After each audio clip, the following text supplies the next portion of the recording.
Terima kasih Pastor, terima kasih teman-teman atas kesempatan yang diberikan kepada kami kelompok 10. Di sini kami akan mempresentasikan hasil kerja kelompok kami dengan tema penggunaan teknologi artificial intelligence untuk paper dan skripsi. Dibenarkan? Sebelum itu perkenalkan, nama saya Pudensiana Huroleyan, nama saya Mercy Wael, dan nama saya Yulian Putri Wadaru. Untuk itu kita masuk pada pendahuluan. Yang pertama, kita masuk dalam pendahuluan. Dalam era globalisasi saat ini terjadi perubahan besar-besaran dalam berbagai bidang kehidupan, terutama berkembangnya teknologi AI. Teknologi AI telah berkembang pesat dan memberikan dampak yang signifikan pada berbagai bidang, termasuk pendidikan. AI menawarkan berbagai alat dan metode yang dapat membantu mahasiswa dalam proses penulisan paper dan skripsi.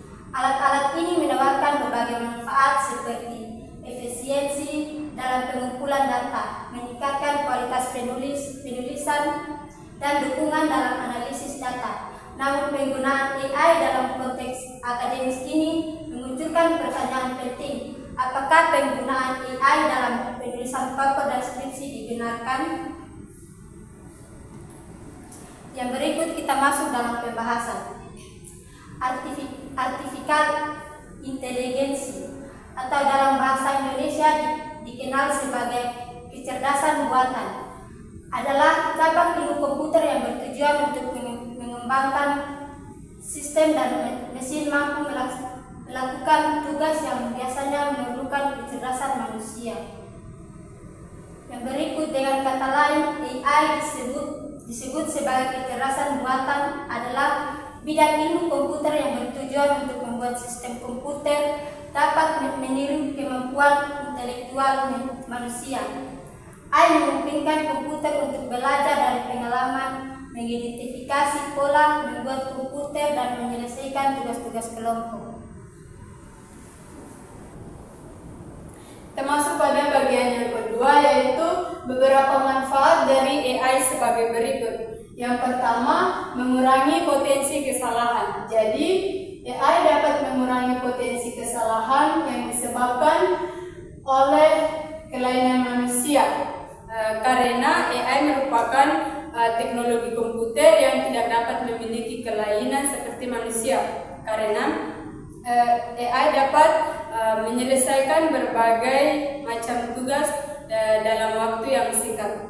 Bagian yang kedua yaitu analisis data yang lebih mendalam. Jadi AI memiliki kemampuan analisis data yang lebih dalam dan terperinci, berbeda dengan analisis manual yang memakan waktu lebih lama dan terbatas. Jadi AI memungkinkan analisis data yang mendalam dan dalam waktu yang singkat. Jadi AI dapat menyelesaikan suatu pekerjaan dengan benar-benar dan dapat selesai dengan baik dalam waktu yang singkat. Bagian yang ketiga yaitu meminimalisir kesalahan manusia. Jadi manfaat lain dari AI adalah kemampuannya dalam meminimalisir kesalahan manusia. Jadi AI membantu memeriksa kesalahan manusia, misalnya dalam penulisan paper terjadi salah pengetikan kata atau mendeteksi kesalahan lain yang kemudian AI memberikan informasi bahwa tulisan tersebut salah melalui notifikasi yang masuk. Dan bagian yang keempat yaitu lebih efisien.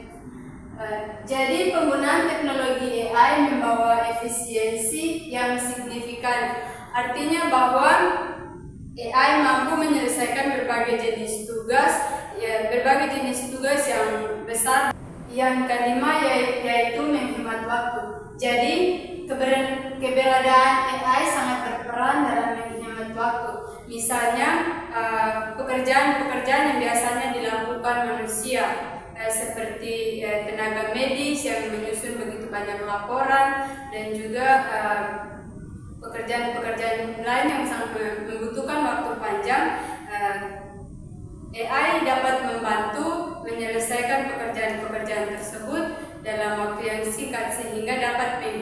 menghemat waktu agar manusia dapat mengerjakan pekerjaan yang lain. Termasuk dalam bagian yang berikut, yaitu beberapa teknologi AI yang biasanya digunakan mahasiswa dalam menyelesaikan tugas. Di sini ada 5 aplikasi yang biasanya digunakan oleh mahasiswa dalam menyelesaikan tugas. Yang pertama seperti ChatGPT, Consensus, Cheat, Research, dan Chat PDF. Jadi yang berikut kita masuk pada alasan penggunaan aplikasi AI diperbolehkan. Yang pertama, meningkatkan efisiensi dan produktivitas. Yang kedua, membantu mencari referensi. Dan yang ketiga, mempermudah transkripsi data. Dan yang keempat, membantu menyusun latar belakang. Yang pertama, meningkatkan efisiensi dan produktivitas. Jadi salah satu aplikasi AI seperti Grammarly dapat membantu mahasiswa dalam memperbaiki penulisan, ejaan, dan tata bahasa. Misalnya pada penulisan dalam skripsi dan penulisan dalam paper. Itu salah satu aplikasi Grammarly dapat membantu mahasiswa dalam memperbaiki, misalnya dalam kesalahan penulisan atau ejaan. Yang kedua, membantu mencari referensi. Aplikasi AI membantu mahasiswa dalam menemukan studi terdahulu yang relevan dengan topik skripsi mereka. Hal itu membantu memperkuat latar belakang penelitian mereka. Jadi aplikasi AI itu membantu mahasiswa dalam menemukan studi terdahulu yang relevan dengan topik skripsi mereka. Yang ketiga, mempermudah transkripsi data. Aplikasi AI seperti Cheat membantu mahasiswa dalam mentranskripsi data dari wawancara atau presentasi secara otomatis. Hal itu dapat menghemat waktu dan upaya dalam menuliskan hasil penelitian. Jadi aplikasi AI itu seperti salah satu aplikasi AI seperti Cheat itu dapat membantu mahasiswa dalam mentranskripsi data. Yang keempat, membantu menyusun latar belakang. Aplikasi AI seperti Consensus dapat membantu mahasiswa dalam menemukan teori, konsep dari tokoh tertentu untuk menjelaskan masalah yang diangkat dalam skripsi mereka.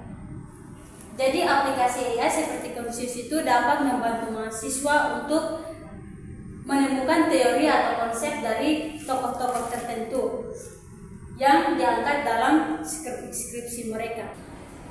Berikut alasan penggunaan aplikasi AI tidak diperbolehkan. Jadi yang pertama, kurangnya analisis kritis. Yang kedua, masalah integritas akademik. Yang ketiga, penggunaan AI tanpa pengawasan dapat menyebabkan plagiarisme dan keaslian karya. Jadi yang pertama, kurangnya analisis kritis. Aplikasi AI tidak dapat melakukan analisis kritis independen karena mereka terbatas pada data yang mereka pelajari. Oleh karena itu, mahasiswa perlu mengasah kemampuan berpikir mereka dengan menguji teori-teori yang diterima dengan berpartisipasi dalam proses penulisan skripsi. Yang kedua, masalah integritas akademik. Penggunaan AI dalam menulis skripsi dapat menimbulkan masalah integritas akademik jika mahasiswa menggunakan aplikasi AI untuk menulis sebagian besar skripsi mereka, mungkin tidak benar-benar memahami materi yang mereka tulis. Selain itu, penggunaan AI dapat dianggap sebagai plagiarisme jika mahasiswa tidak mencantumkan sumber AI dengan benar. Yang ketiga, penggunaan AI tanpa pengawasan dapat menyebabkan plagiarisme dan kehilangan keaslian karya. Jadi untuk itu penting untuk memastikan bahwa karya yang dihasilkan mencerminkan pemikiran orisinal dan ketergantungan pada AI. Mahasiswa harus tetap mengembangkan kemampuan potensi berpikir mereka secara kritis. Yang berikut masuk pada kesimpulan. Jadi kesimpulannya, penggunaan teknologi artificial intelligence dalam penulisan paper dan skripsi memberikan beberapa manfaat. Yang pertama, peningkatan efisiensi. Dan yang kedua, kualitas penulisan. Yang ketiga, dukungan dalam analisis data. Dan yang keempat, peningkatan kreativitas. Meskipun demikian, ada tantangan etika yang perlu dihadapi seperti risiko plagiarisme, pengurangan keaslian karya, dan ketergantungan yang berlebihan pada teknologi. Oleh karena itu, penting bagi mahasiswa untuk menggunakan aplikasi AI sebagai alat bantu, namun bukan sebagai pengganti kemampuan berpikir kritis mereka dan analisis mereka sendiri. Dosen dan institusi pendidikan juga memiliki peran penting dalam menyediakan pedoman etika dan meningkatkan literasi AI di kalangan mahasiswa. Dengan pendekatan yang bijaksana, penggunaan AI dapat meningkatkan kualitas pendidikan dan menghasilkan karya ilmiah yang lebih bermutu.